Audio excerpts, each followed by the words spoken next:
Daniel capítulo 9. El viernes pasado tuvimos nosotros una introducción donde hablamos, leímos del versículo 1 hasta el 19 y hablamos sobre la oración de Daniel. Todos nosotros pues nos dimos cuenta lo que ahí dice. Usted también ha leído el capítulo 9 por su propia cuenta. Y yo quiero agregar algo acerca de la oración de Daniel en esta vez que vamos a estudiar una vez más el capítulo 9, para que nosotros podamos saber el origen de este castigo y además qué fue lo que Dios le dijo a Jeremías y qué era lo que Daniel estaba realmente recordando en el momento que él estaba haciendo esta oración. Mantenga su Biblia abierta en el capítulo 9 y vamos a estar quizá leyendo algunos versículos, ya que ya hemos leído todos estos versículos de 1 hasta el 19, pero la oración eficaz sabemos que se basa en hechos y promesas. Si Daniel no hubiera sabido de estas promesas, no hubiera sido impulsado a orar. Él sintió este impulso porque el tiempo de el regreso de los judíos a Jerusalén ya estaba cerca de su cumplimiento. Y él ya estaba anciano. Él quería saber realmente cuál era o cuál iba a ser el destino de su pueblo, porque, hermano, realmente Dios promete cosas, pero lamentablemente hay pueblo que no consigue lo que Dios promete, porque hay rebeldía en sus corazones. Y aunque Dios prometa, Dios nunca va a tolerar la rebeldía, el pecado, la iniquidad. Las promesas de Dios, algunas son condicionales y otras son incondicionales. Las condicionales son aquellas que si nosotros hacemos esto, logramos aquello. En Deuteronomios capítulo 28 tenemos un gran ejemplo. Que si nosotros oímos atentamente la voz de Jehová nuestro Dios y ponemos por obra su palabra, entonces dice, todas estas bendiciones te seguirán y te alcanzarán. Eso es una promesa condicional. No todas las promesas van a ser así que Dios ya lo prometió, lo tiene que cumplir, me tiene que dar esto y lo otro, y yo no hago nada, ya sea que me comporte bien o me comporte mal. Hay promesas incondicionales que Dios le dio a Abraham, en que en sus simientes serían benditas todas las familias de la tierra. Pero nosotros tenemos que entender que aunque esta bendición es para toda la familia de la tierra, no toda la familia de todas maneras van a ser salvas. Aunque la puerta está abierta. Hay una puerta abierta. Nadie se tiene que comportar bien o mal para que esa puerta esté abierta. Es una puerta que Dios la abre para todo aquel que quiera entrar allí. Y esto, hermano, no solamente toca nuestro cuerpo, sino también nuestro espíritu, nuestra alma. Y tenemos acá, en este capítulo de Daniel, algo que Daniel sabe, que los 70 años de cautiverio para Judá están virtualmente cumplidos. Si usted lee del versículo 1 al 2, dice que en el año primero de Darío, hijo de Asuero, de la nación de los Medos, que vino a ser rey sobre el reino de los caldeos, en el año primero de su reinado, yo, Daniel, miré atentamente en los libros el número de los años de que habló Jehová al profeta Jeremías, que habían de cumplirse las desolaciones de Jerusalén en 70 años. Y hermano, nosotros vemos que Daniel ya entonces está pensando sobre la profecía del profeta Jeremías. Y Dios había profetizado sobre estos 70 años de cautiverio para Judá. Ahora, ¿por qué? Debido a su pecado. Vayámonos a Jeremías capítulo 25. Se va a dar cuenta que en Jeremías capítulo 25 encontramos la manera en que Jeremías le está hablando al pueblo de una forma profética. Y ahí encuentra usted en sí la profecía de los 70 años de cautiverio. Dice la palabra que vino Jeremías acerca de todo el pueblo de Judá en el año cuarto de Joacim, hijo de Josías, rey de Judá, el cual era el año primero de Nabucodonosor, rey de Babilonia, la cual habló el profeta Jeremías a todo el pueblo de Judá y a todos los moradores de Jerusalén, diciendo: desde el año 13 de Josías, hijo de Amón, rey de Judá, hasta este día, que son 23 años, ha venido a mí palabra de Jehová, y he hablado desde temprano y sin cesar, pero no oísteis. ¿Cuántos años? 23 años. Jeremías profetizando y el pueblo estaba obedeciendo. Nada, peor se ponían. Y envió Jehová a vosotros todos sus siervos, los profetas, enviándoles desde temprano y sin cesar. Pero no oísteis, ni inclinasteis vuestro oído para escuchar. Qué tremendo. Cuando decían: volveos ahora de vuestro mal camino y de la maldad de vuestras obras, y moraréis en la tierra que os dio Jehová a vosotros y a vuestros padres para siempre. Y no vayáis en pos de dioses ajenos, sirviéndoles y adorándoles, ni me provoquéis a ira con la obra de vuestras manos, y no os haré mal. Pero no me habéis oído, dice Jehová, para provocarme a ira con la obra de vuestras manos, para mal vuestro. Por tanto, así ha dicho Jehová de los ejércitos: por cuanto no habéis oído mis palabras, he aquí enviaré y tomaré a todas las tribus del norte, dice Jehová, a Nabucodonosor, rey de Babilonia, mi siervo, y los traeré contra esta tierra y contra sus moradores y contra todas estas naciones en derredor, y los destruiré, y los pondré por escarnio y por burla en desolación perpetua. Y haré que desaparezca de entre ellos la voz de gozo y la voz de alegría, la voz de desposado y la voz de desposada, ruido de molino y luz de lámpara. Toda esta tierra será puesta en ruinas y en espanto, y servirán estas naciones al rey de Babilonia 70 años. La profecía estaba allí, pero el pueblo obedecía nada. Hermano, lo que está pasando hoy en día no es de sorprender a nadie, porque esa es la actitud del hombre.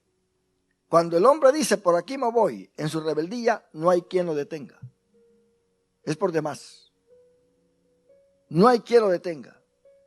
Porque para buscar nuestro propio bien fuera de Dios, uno va de bajada.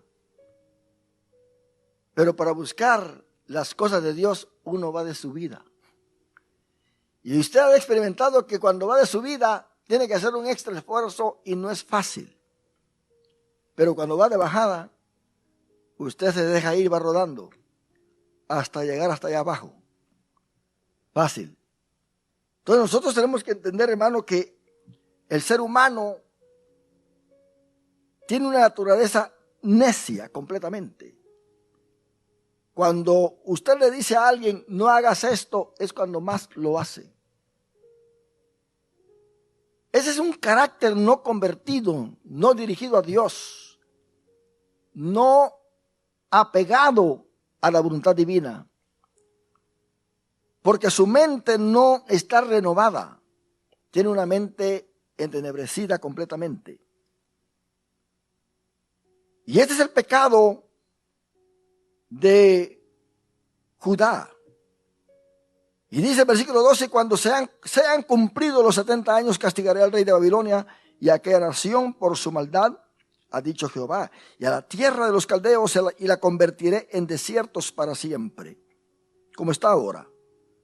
Y traeré sobre aquella tierra todas mis palabras que he hablado contra ella, con todo lo que está escrito en este libro profetizado por Jeremías contra todas las naciones, porque también ellas serán sojuzgadas por muchas naciones y grandes reyes, y yo les pagaré conforme a sus hechos y conforme a la obra de sus manos. Babilonia, la tierra de los caldeos, ahora es Irak. Y aún hasta en el tiempo presente vemos nosotros todo lo que ha pasado con Irak, donde ha habido desolación, ha habido guerra, y esto pues está dentro de este castigo que Dios determinó para Babilonia, debido a que, a pesar de que Judá estaba pecando, tocó al pueblo de Dios de todas maneras, porque es el pueblo de la promesa. Porque quien debe castigar a Dios, al pueblo de Israel solamente es Dios. El presidente Chávez en Venezuela habló contra los judíos, los maldijo, y cuando un líder de una nación maldice al pueblo de Israel, trae maldición sobre su pueblo. Y el pueblo no tiene la culpa. Pero la palabra de un líder pesa mucho cuando maldice al pueblo de Israel. Y ahora pues Venezuela pues de alguna manera está sufriendo, pero hay un pueblo allí que alaba a Dios. Hay un pueblo que está de rodillas. Y Venezuela de alguna manera está siendo bendecida porque hay una iglesia que está realmente confiando en Dios, de que Dios es el que libera. Entonces tenemos nosotros que entender de que Babilonia realmente tocó el pueblo de Dios y fue castigado, pero el pueblo de Dios al mismo tiempo está siendo castigado también. 70 años allá. Daniel entonces está orando. Ya los 70 años están cerca. Yo necesito saber qué va a pasar con mi pueblo. Tengo que orar a Dios. Le tengo que decir a Dios que tenga piedad de nosotros, que no vaya a extender el tiempo. Y si usted ve las fechas del regreso en que el rey Ciro dio la orden, fue antes de los 70 años. Fue antes de los 70 años. Eso quiere decir que yo me pongo a pensar de que quizás Dios se agradó tanto de que Daniel le orara de la manera en que oró, que adelantó todavía, ¿verdad?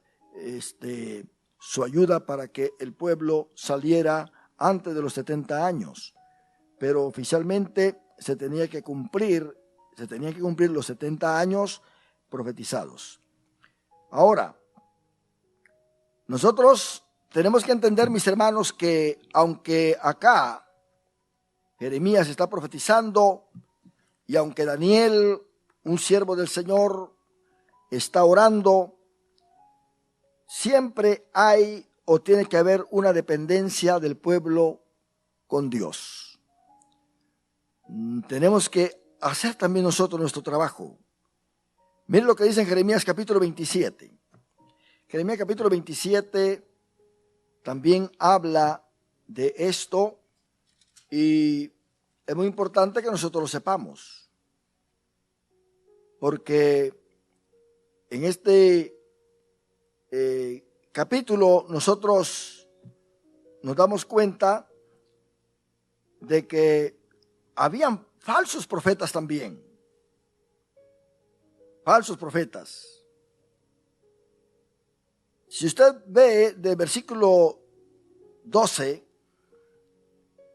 en adelante, está hablando del rey Sedequías.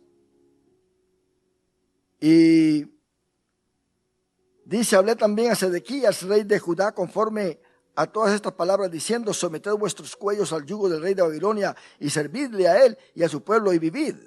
Todavía Judá estaba en pie. Sedequías fue el último rey de Judá. ¿Por qué moriréis tú y tu pueblo a espada de hambre y de pestilencia, según ha dicho Jehová de la nación, que no sirviera al rey de Babilonia? Ahora, ¿por qué tienen que servir al rey de Babilonia? Porque Dios estaba tratando de que ellos todavía se quedaran allí. El rey de Babilonia impuso impuestos y todo esto y les dijo, bueno, si ustedes están de acuerdo conmigo en vivir de esta manera, yo los dejo a ustedes allí, tranquilitos. No voy a destruir el templo, no voy a hacer esto, no voy a hacer lo otro. Pero ni aún así quisieron obedecer o quisieron tener armonía con el rey. Dios está dando oportunidades. Y luego dice el versículo 14, no oigáis las palabras de los profetas que os hablan diciendo, no serviréis al rey de Babilonia, porque os profetizan mentira. Habían otros profetas que habían salido por ahí. Estaba Jeremías y habían demás, pero habían otros profetas. Así dice Jehová, no nos iremos cautivos a Babilonia. Y así dice Jehová, muchos profetas se levantaron. Y la gente escuchaba más a los profetas falsos que a los profetas de Dios. Qué fácil es creerle a los profetas falsos, porque ellos siempre están dándonos a nuestro lado. Y siempre quieren favorecernos y saben cuáles son nuestros deseos y ellos quieren satisfacernos con sus profecías. Pero la profecía de Jeremías no era una profecía, hermano, que agradaba al rey o agradaba a los ciudadanos de Judá, porque traía realmente dolor. Y este dolor, hermano, realmente era bastante grande para ellos, porque ellos decían, Jeremías les decía que su templo iba a ser destruido, quemado completamente. Entonces se levantaban estos falsos profetas, y lo mismo está pasando hoy. Muchos falsos profetas, hermano. La iglesia está siendo atacada con mucha falsedad. Y lo tremendo del caso es que estos hombres hablan de Dios, estos hombres profetizan, estos hombres hacen muchas cosas que el pueblo les está creyendo, y están sacando a los fieles de las iglesias, están sacando a todos aquellos que aman al Señor, porque están atrayéndolos con sus programas, están atrayéndolos con todo aquello que están presentando. Y hay gente que se va por las emociones, porque lo que ellos presentan es solamente un alimento a las emociones. Yo quiero estar contento, voy a ir a tal lugar, qué programa tan bello, las luces, qué mensaje de ese hombre, dicen, ¿verdad? Porque es pura filosofía, psicología, y no mencionan a Jesús, pero estuvo bueno el mensaje. Porque es un mensaje que realmente yo necesito, dicen, estimulándoles sus emociones. Pero Dios no quiere estimular nuestras emociones en sí, en nuestro espíritu. Porque el que alaba a Dios lo tiene que alabar y adorar en espíritu y en verdad. La verdad, la doctrina. Hoy la gente no quiere doctrina en las iglesias. Ya en una iglesia donde la iglesia es bastante fuerte bíblicamente, no se pueden quedar ahí. Se tienen que salir porque ellos andan buscando una iglesia con mucho libertinaje, donde les permitan todo lo que es pecado. Y si ya prohíben esto, prohíben lo otro, prohíben lo otro, prohíben lo otro, pues entonces me voy de allí. Qué tremendo eso, ¿verdad? Por esa razón, hermano, es que nosotros tenemos que entender que aún en el tiempo de Jeremías, cuando él estaba profetizando, hubieron hombres que salieron como profetas. Pero Dios advirtió, no le crean a estos profetas. Ahora, una de las cosas también por la cual Dios castiga a este pueblo y puso a este pueblo indefenso es porque la gloria de Dios salió del templo y salió de Jerusalén y salió de Judá. Se fue un proceso. Nosotros tenemos acá que el templo estaba profanado. Daniel ora sobre esto. Nuestros hombres, líderes, ellos cometieron o hicieron impíamente. Si usted lee en Ezequiel capítulo 8, de versículo 5 al 18, Ezequiel es un profeta que tiene visiones retrospectivamente dadas por Dios. En otras palabras, todo lo que Ezequiel está viendo acá, en sus primeros capítulos, es algo que había pasado, pero que solamente Dios lo veía. Solamente Dios lo veía, nadie más lo podía ver. Dios veía lo que estaba pasando y ni al profeta se lo dijo. Se lo dijo más tarde a Ezequiel, cuando ya el pueblo estaba cautivo. A Ezequiel se lo mostró cómo era que el pueblo estaba. Si usted lee el versículo 5, dice, y me dijo, hijo de hombre, alza ahora tus ojos hacia el lado del norte. Y alcé mis ojos hacia el lado del norte, y aquí al norte, junto a la puerta del altar, está hablando del templo, aquella imagen del celo en la entrada. Lo primero que Ezequiel ve junto a la puerta del altar es una imagen que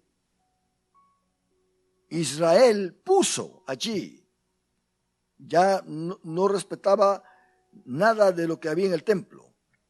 Y me dijo entonces, hijo de hombre, ¿no ves lo que estos hacen? Las grandes abominaciones que la casa de Israel hace aquí para alejarme de mi santuario. Para alejarme de mi santuario. Pero vuélvete aún y verás abominaciones mayores. Y me llevó a la entrada del atrio y miré, y aquí en la pared un agujero. Y me dijo, hijo de hombre, cava ahora en la pared. Y cavé en la pared, y aquí una puerta. Y me dijo luego, entra y ve las malvadas abominaciones que estos hacen allí. En otras palabras, está el atrio, o sea, el patio, y está el lugar santo. Y en el lugar santo, Dios le mandó a Ezequiel a que hiciera allí un agujero para que viera lo que estaba pasando en el lugar santo. Para que viera lo que estaba pasando. Ninguno de los judíos estaba viendo eso. Todos lo miraban tranquilos, usted sabe, todos tranquilos ahí.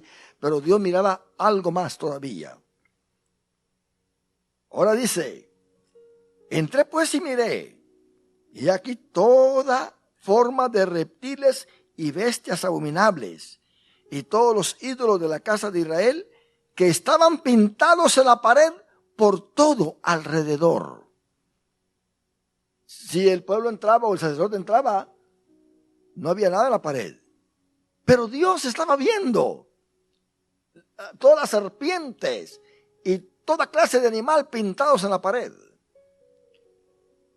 Esto es lo que están haciendo ahora muchos jóvenes que se dicen ser cristianos, y aún hasta muchos ministros, que se están también pintando el templo de Dios. Lo están llenando de muchas figuras, tatuajes. Y el tatuaje, hermano, es prohibido en la Biblia. Cuando ya alguien viene de afuera, pues es otro asunto, pero dentro del evangelio, cuando ya conocen la verdad, cuando ya crecen en la verdad, se ponen tatuajes, entonces se vuelven abominables. Están haciendo abominable el templo del Espíritu Santo. Y aquí tenemos un gran ejemplo nosotros. Ahora dice el versículo 11, y delante de ellos estaban 70 varones de los ancianos de la casa de Israel, o sea, los que gobernaban. Este es el Sanedrín. Nicodemo perteneció a este Sanedrín. El Sanedrín se componía de 70 ancianos. Y Jazanías, hijo de Safán, en medio de ellos, cada uno con su incensario en su mano, y subía una nube espesa de incienso. Noten bien que ellos estaban haciendo su oficio sacerdotal, pero no se lo estaban dando a Dios. Y me dijo: hijo de hombre, ¿has visto las cosas que los ancianos de la casa de Israel hacen en tinieblas, cada uno en sus cámaras, pintadas de imágenes? Porque dicen ellos: no nos ve Jehová. Jehová ha abandonado la tierra. Jehová no está aquí, hagamos lo que nosotros queramos. Jehová nos ha dejado, ha abandonado la tierra. Ahora pues nosotros vamos a adorar a nuestra manera, vamos a servir a nuestra manera, vamos a interceder a nuestra manera. Jehová ha abandonado la tierra. Esto es lo que pasa cuando una congregación saca a Jesucristo de sus cultos. Se hace lo que quiere. Ahora hay bailes en los cultos. Ahora hay una forma de ministración que da vergüenza. Tienen un evangelio corrompido y lamentablemente, hermano, la iglesia está siendo dañada, la iglesia Filadelfia, la iglesia que se va al cielo. Mientras que la iglesia de la Odisea, que es la iglesia rica, puede promover todos sus cultos por medio de la televisión y por medio de todos los medios sociales, la radio, y hasta pueden comprar un satélite para poder darle al pueblo lo que el pueblo quiere ver. Entonces, ellos tienen fuerza para hacerlo. Es la iglesia de la Odisea, a quien Dios le dice, Cristo le dice: tú te crees que estás muy rica, pero eres una miserable. Estás ciega, estás enferma. Pero es allí donde muchos van. Ahora muchos dicen: yo soy evangélico. Pero evangélico, ¿qué clase de evangelio ahora se está recibiendo? Antes, cuando la juventud aceptaba a Cristo, cuando los jóvenes venían a la iglesia, lo primero que los jóvenes aprendían a hacer era a orar mucho. No solamente repetir el Padre Nuestro, a orar de rodillas, horas en el altar, porque ese era el avivamiento, y ese es el avivamiento de una verdadera iglesia. Hombres y mujeres en el altar, ayunando, vigilando, evangelizando, predicando. Habían muchos bautismos con el Espíritu Santo. Todos anhelaban ser bautizados con el Espíritu Santo. O hay iglesias donde no se habla del Espíritu Santo y su bautismo. Por lo tanto, nadie le pide a Dios el bautismo del Espíritu Santo. Hoy no se le dice a Dios: Dios mío, bautízame con tu Espíritu Santo. Nada de eso. No hay oraciones ahora que le digan a Dios: bautízame con tu Espíritu Santo.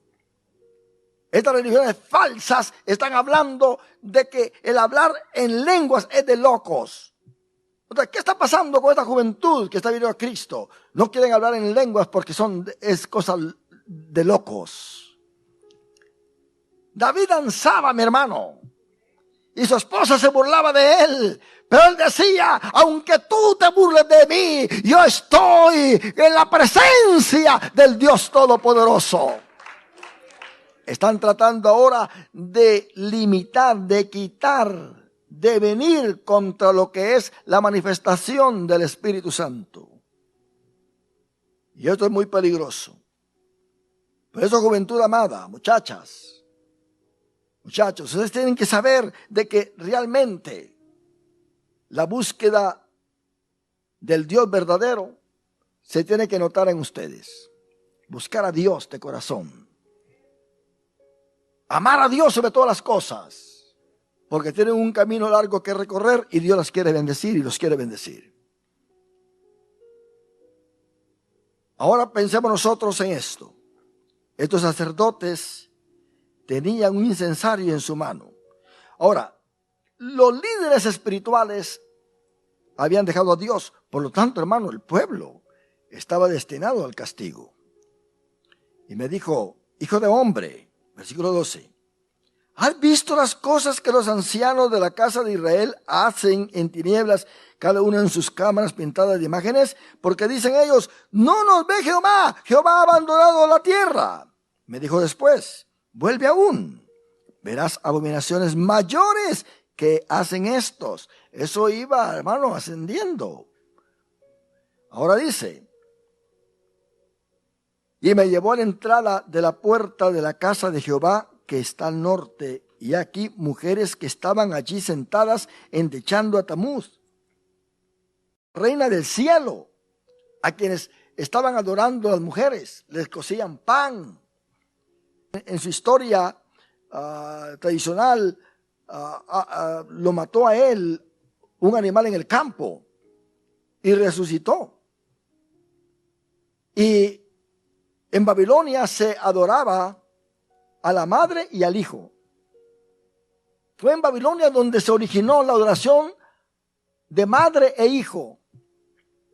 ¿Cuándo en la Biblia encontramos nosotros que hay que adorar a Jesús y a su madre? No encontramos eso jamás en la Biblia. Nosotros tenemos que entender de que esto es asunto babilónico. Esto no viene de Dios. Esto viene de Satanás. Y Satanás es muy astuto. Y tenemos nosotros que tener cuidado con él. Así que Tamuz era hijo de la reina del cielo. Luego me dijo: ¿no ves, hijo de hombre? Vuélvete aún, verás abominaciones mayores que estas. Y me llevó al atrio de adentro de la casa de Jehová. Y aquí junto a la entrada del templo de Jehová, entre la entrada y el altar, como 25 varones, sus espaldas vueltas al templo de Jehová, y sus rostros hacia el oriente, y adoraban al sol, postrándose hacia el oriente. Estaban adorando al sol. Note bien que atrás del altar quedaba el oeste o el poniente, y a la entrada acá del templo es el oriente. Así que cuando ellos adoraban y estaban bien con Dios, se hincaban viendo hacia el altar. Pero ellos cambiaron su posición. Se dieron la media vuelta y ahora adoraban hacia el oriente, donde nace el sol, con sus espaldas hacia el altar. 25 varones. ¿Quiénes eran estos 25 varones? Las 24 órdenes sacerdotales que estableció David. En Primera Crónicas capítulo 24 o 26, o creo que va a ser 24, él estableció allí 24 grupos sacerdotales para que trabajaban en el templo. Así que cada grupo, del versículo 5 de Primera Crónicas 24 hasta el 19, usted va a encontrar los 24 grupos sacerdotales que David había establecido. Pero ¿por qué Ezequiel vio 25 que Dios le mostró? Porque está el sumo sacerdote. ¿Se da cuenta? Está el sumo sacerdote. Todos estos se desviaron de la verdad y empezaron a adorar al sol en vez de adorar a Jehová, quien creó el sol. Qué terrible todo esto, mi hermano. Este pueblo sabía la verdad, tenía los profetas. Estos eran sacerdotes. Eran hombres que leían el Torá. Eran hombres que enseñaban al pueblo. Eran hombres que estaban delante de la presencia de Dios. Dios trataba con ellos. Tenían sus cantores, tenían sus líderes para ministrar la iglesia. Pero todos al unísono, al mismo tiempo, se voltearon para adorar al sol. Ahora ya no adoraban al verdadero Dios, ahora adoraban al sol. Y nota bien dónde lo adoraban. Lo adoraban en el mismo lugar donde adoraban a Jehová. En el mismo lugar. El lugar no lo cambiaron. Sus títulos no fueron cambiados. Por eso es que hoy tenemos muchos profetas y muchos apóstoles y tenemos muchos hombres que se dicen ser de Dios. Sus títulos no cambian. Los lugares donde se reúnen le siguen llamando iglesias. Tienen altares. Cantan himnos. Los bailan también. Tienen coros con mujeres con minifaldas en el altar. Y hombres que están completamente mundanos. Que el artista o el cantante tal grabó un disco con himnos. Todos lo compran y todos sienten la presencia de Dios. Porque fue fulano de tal el que aparece cantando allí en el mundo. Esas canciones a Satanás, como canta ahora Dios, pues le da la bienvenida. Y se siguen llamando evangélicos. Se siguen llamando hermanos en Cristo Jesús. La iglesia está en un grave peligro. Tenemos que entender nosotros de que estamos en un grave peligro. Note bien que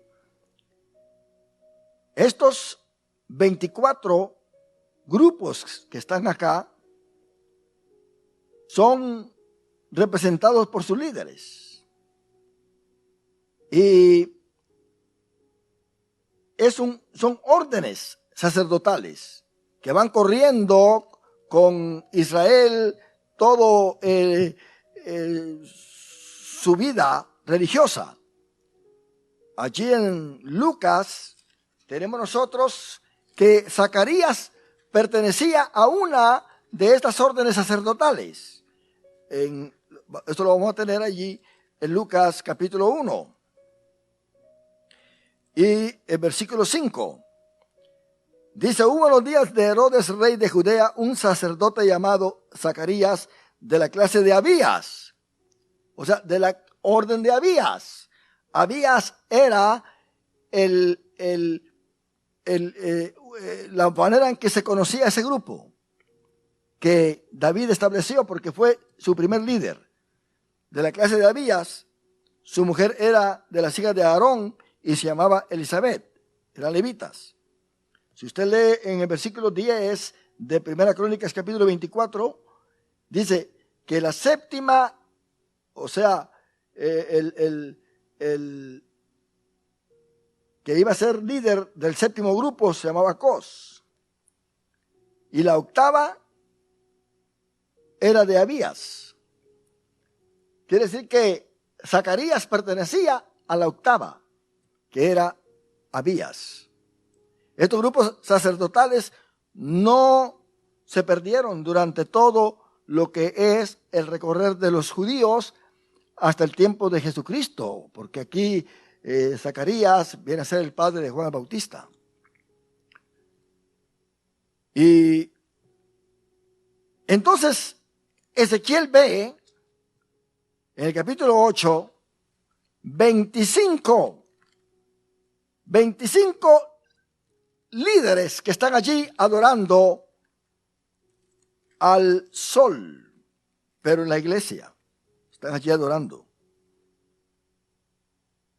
Y luego dice en versículo 17 de Ezequiel 8, ¿no has visto, hijo de hombre? ¿Es cosa liviana para la casa de Judá hacer las abominaciones que hacen aquí? Después que han llenado de maldad la tierra, se volvieron a mí para irritarme. Y aquí que aplican el ramo a sus narices. Le va a ir mal. Le va a ir mal. pues también yo procederé con furor. No perdonará mi ojo, ni tendré misericordia, y gritarán a mis oídos con gran voz, y no los oiré. Hay gente que está siendo castigada por Dios por las crueldades que están haciendo en las iglesias. Porque, hermano, piensan que van a salir con la suya. No importa que 1000 los apoyen y los aplaudan acá y que aquí hayan 10 que están sufriendo, siempre se van a ir con la mayoría y van a pensar que tienen la razón. Pero aquí tenemos nosotros a Dios hablando. No tendré misericordia de ellos. Me van a gritar a mis oídos con gran voz y no los oiré. No los voy a oír. Pero si nosotros nos metemos un poco a nuestro territorio, nos vamos a dar cuenta que Dios cambió este sacerdocio. Porque este sacerdocio realmente no cumplía con Dios. Y dice la Biblia que Dios cambió estas órdenes sacerdotales que eran conocidas como la orden arónica. Y note bien que lo cambió porque él quería traer un nuevo sacerdocio. Hebreos capítulo 7. Dios trae un nuevo sacerdocio. A partir del versículo 11.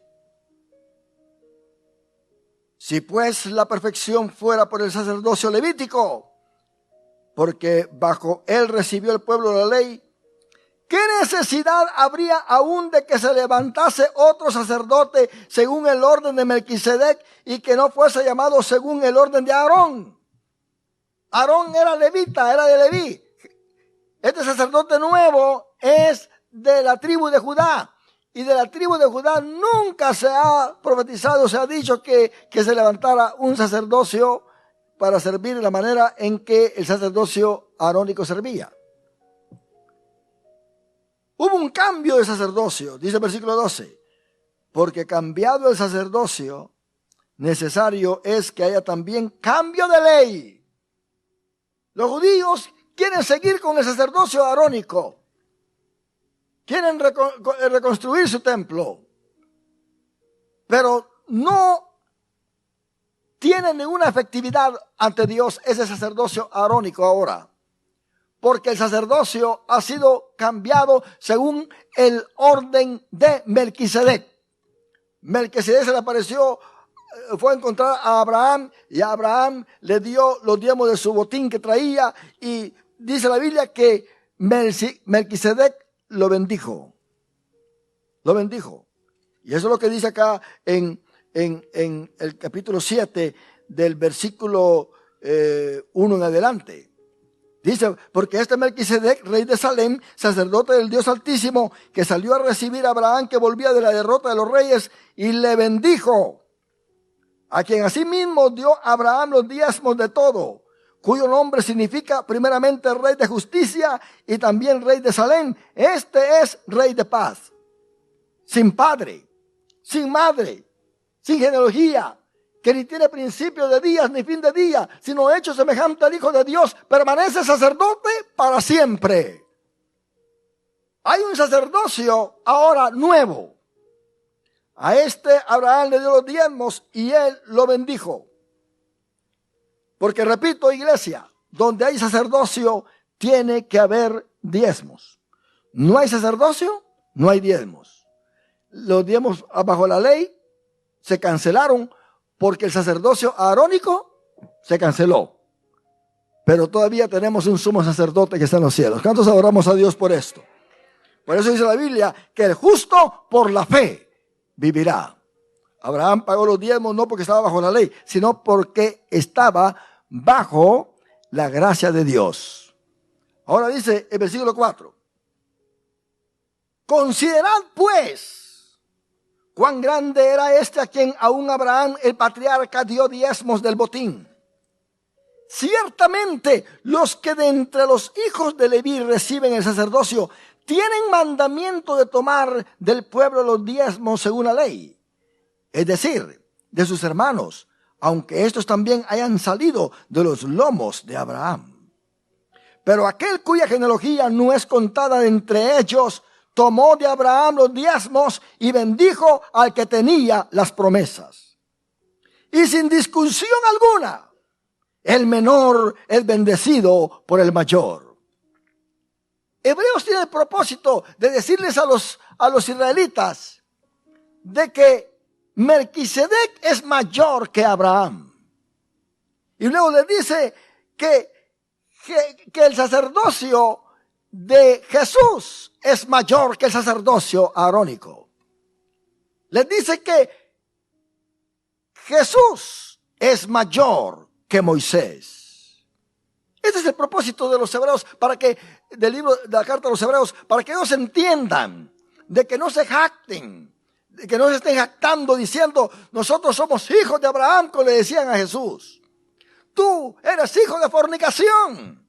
Nosotros somos hijos de Abraham. ¿Y tú quién eres? Pero Jesús les dice, oigan bien lo que les voy a decir. Antes de que Abraham fuese, yo soy. Y Abraham se gozó en ver mi día. Ellos no entendían nada de eso. Y cuando reclamaban que eran hijos de Abraham y esto y lo otro, y que tú eres samaritano y que él tiene demonio, Jesús les dijo, vosotros sois hijos, pero de vuestro padre el diablo. Porque si fueseis hijos de Abraham, las obras que Abraham hizo, vosotros también las hicierais. ¿Se da cuenta? Pero ahora ustedes me quieren matar a mí. ¿Se da cuenta la falsa doctrina cómo viene a quitar la veracidad bíblica? ¿Se da cuenta por qué muchos se alejan de la iglesia? Simplemente por no dar sus diezmos. Porque es una doctrina diabólica que está en contra de lo establecido en la palabra del Señor. Y sigamos leyendo lo que dice, para que usted se dé cuenta. Versículo 8. Y he aquí, dicen, ¿dónde en el Nuevo Testamento dice que hay que pagar los diezmos? Los diezmos no son prohibidos en el Nuevo Testamento. Los diezmos es algo que Hebreos le está diciendo al pueblo que lo siga dando, pero ya no bajo el sacerdocio arónico, sino que ahora bajo el sacerdocio de Cristo Jesús.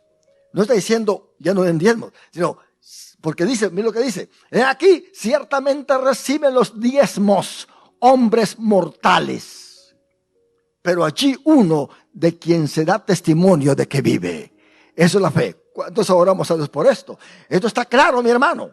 Pero el enemigo viene a enceguecer todo esto. Y luego dice, y por decirlo así, versículo 9, en Abraham pagó el diezmo también Leví, que recibe los diezmos. Usted sabe que los levitas recibían los diezmos para ellos y toda su familia, ¿verdad? Estar dentro del pueblo sirviendo a Dios. Y el pueblo era el que los mantenía. Y ellos recibían el honor de que no iban a pagar diezmos. ¿Por qué? Porque Abraham pagó el diezmo también de Leví cuando le dio los diezmos a Melquisedec. En otras palabras, lo justificó. Ahora, dígame usted, Abraham, ¿qué favor es cuál es el favor que Abraham nos ha hecho a nosotros? ¿Qué favor Abraham nos ha hecho a nosotros? Mire lo que dice ahí en Romanos capítulo 4. Dice, versículo 1, ¿qué pues diremos que halló Abraham nuestro padre según la carne? Porque si Abraham fue justificado por las obras, tiene de qué gloriarse, pero no para con Dios. Porque ¿qué dice la Escritura? Creyó Abraham a Dios y le fue contado por justicia, pero al que obra no se le cuenta el salario como gracia, sino como deuda. Mas el que no obra, sino cree en aquel que justifica al impío, su fe le es contada por justicia. El apóstol Pablo está atacando la ley. Aquellos que dicen, no, es que la ley dice que hagamos esto. Por la ley nos justificamos. Pero al contrario de Santiago, que Santiago dice que la fe sin obras es muerta, porque le habla a los judíos, y él quiere que manifieste también su obra en esta manera. Aquí tenemos a Pablo diciendo, tenemos que vivir por fe, porque la justicia de Cristo ha sido implantada en nosotros de la misma manera en que Abraham nos ha bendecido a nosotros. Miren lo que dice el versículo 9. ¿Es pues esta bienaventuranza solamente para los de la circuncisión, o sea, los judíos? También para los de la incircuncisión, para los gentiles, porque decimos que a Abraham le fue contada la fe por justicia. ¿Cómo pues le fue contada? ¿Estando en la circuncisión o en la incircuncisión? ¿Estando en la ley o sin ley? No en la circuncisión, no en la ley, sino en la incircuncisión, siendo él un gentil.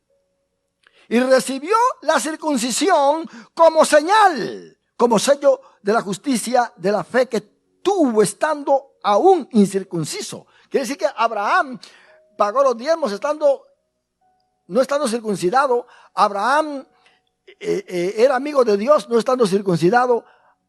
Dios lo visitó y habló con él y fue amigo de él y recibió la justicia no estando circuncidado. Pablo está diciendo esto acá. Para aquellos que dicen, es que tienes que guardar la ley, es que si no guardas el sábado, no eres de Dios. Es que si comes esto y lo otro, no eres de Dios. Ahora se está atacando a la iglesia con eso de la ley. Pero vea lo que dice acá. Y si recibió la circuncisión como señal, como sello de la justicia de la fe, que tuvo estando aún incircunciso, para que fuese padre de todos los creyentes no circuncidados. O sea, quiere decir que razón tuvo el apóstol Pablo de decirles a los Gálatas, los que son de fe, esos son hijos de Abraham. Entonces, Abraham vivió por fe. Por eso a él se le llama el padre de la fe. Entonces dice Pablo acá en versículo 11, que tanto a los circuncidados o no circuncidados, Abraham los beneficia en la fe, dando a entender que con esa misma fe que tuvo Abraham, nosotros ahora, sean judíos o sean gentiles que componemos la iglesia, vivimos por la fe en Cristo Jesús, no bajo la ley, sino por la fe. Y es en la fe donde nosotros actuamos ahora. No porque se nos obligue a hacer tal cosa, sino porque sabemos que vamos a agradar al Dios omnipotente, porque hay un sumo sacerdote sentado a la diestra del Dios Todopoderoso.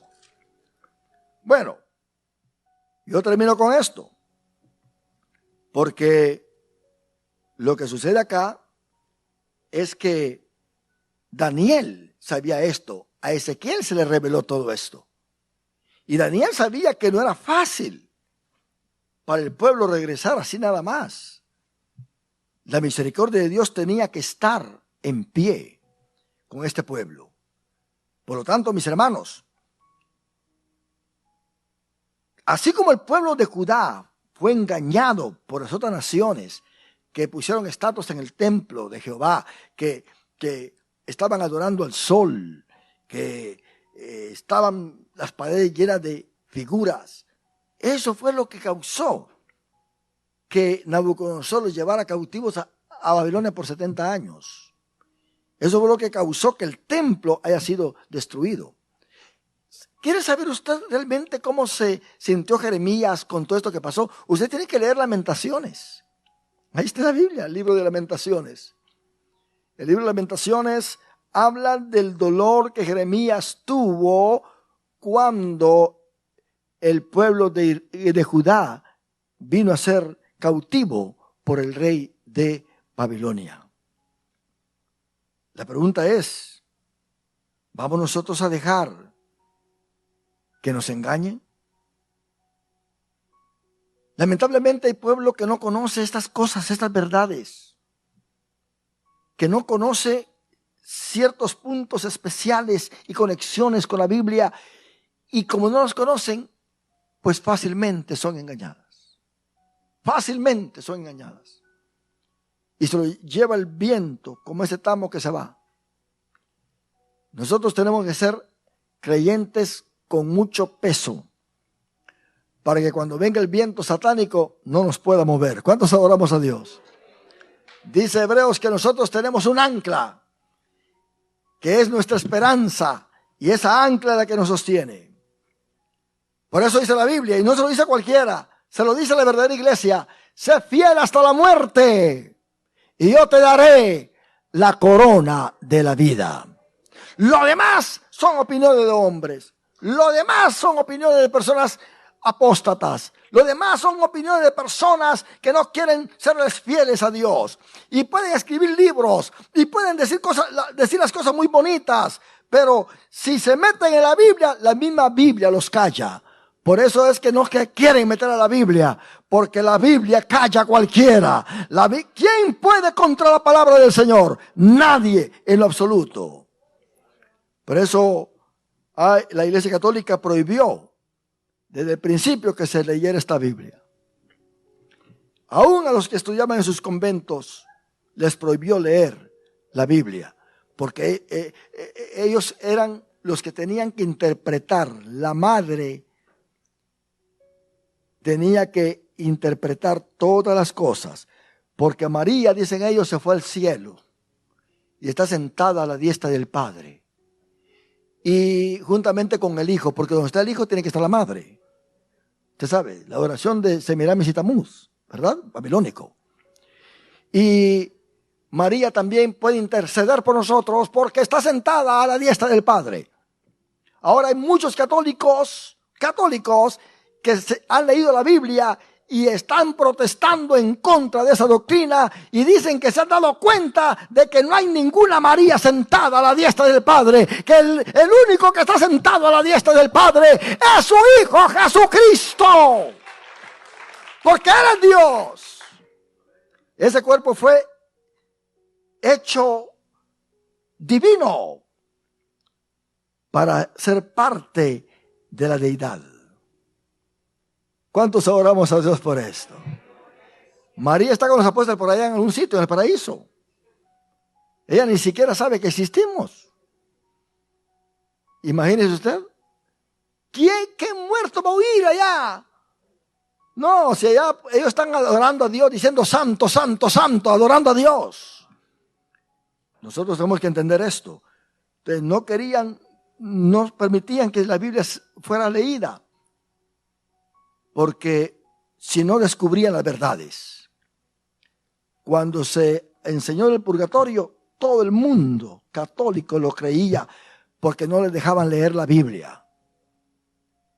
Y la Iglesia Católica ya canceló eso. Mas sin embargo todavía hay unos que lo siguen enseñando. No hay purgatorio, para nada. El que se muere sin Cristo, al infierno directamente. ¿Qué esperanza que se haya quedado a medio camino por allí? ¿Verdad? A ver que si le hacen algún rezo o algo. No, al infierno directamente. Nosotros tenemos que darle gracias a Dios, hermano, por esta palabra. ¿Cuántos oramos a Dios por esto? Una palabra viva y eficaz que convierte a cualquiera. ¿Cuántos decimos un aleluya, mis hermanos? Póngase de pie.